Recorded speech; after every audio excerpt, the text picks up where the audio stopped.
Let's see. So this book is called Dinosaur Lake by Kathryn, Meyer, Griffith.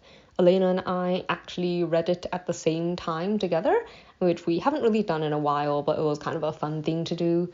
So this story is set at Crater Lake National Park. The main character, Henry, is the chief park ranger. Like there's been a series of earthquakes in the area lately that have kind of started to change certain features of the geography. Like for instance, the water in Crater Lake has been getting warmer, and the earthquakes also lead to the discovery of a new dig for dinosaur bones, which is very exciting to a lot of people.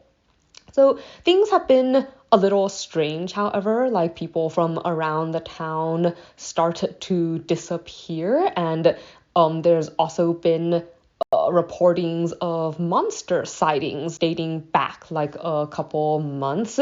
And Henry doesn't really take these rumors very seriously at first. I mean, things like seeing a Loch Ness monster or something, like people have, come up with these types of stories all the time, and he doesn't really think there's, anything to them until he people he knows, like his wife was going to interview this person who runs a tourist boat about a monster sighting, but not only did the person disappear, like they find his vessel wrecked when they go searching for him, and this starts Henry thinking that maybe there's actually something much more serious going on, and he begins to investigate. So the story follows Henry as well as like his wife and like this young paleontologist that he gets to know as they try to track down the monster that is causing these disappearances. So, like the title suggests,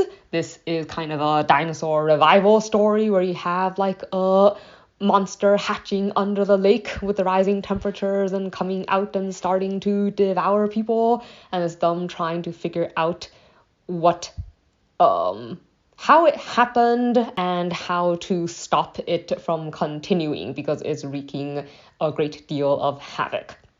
So I guess it's not really a spoiler just because I think the summary basically tells you everything. But I think something I liked is that even though it's not especially mysterious, I'm going to say that it handles the mystery feeling of the story really well because of the way it talks about the characters going through the mystery and finding the clues and putting things together, exploring and like figuring out the truth.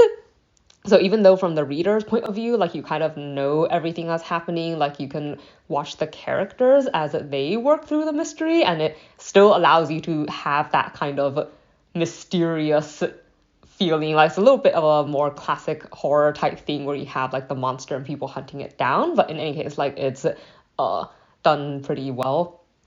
Something I did not like would just be how there are a lot of incidents where characters are really stupid and it leads to their deaths or the deaths of people around them.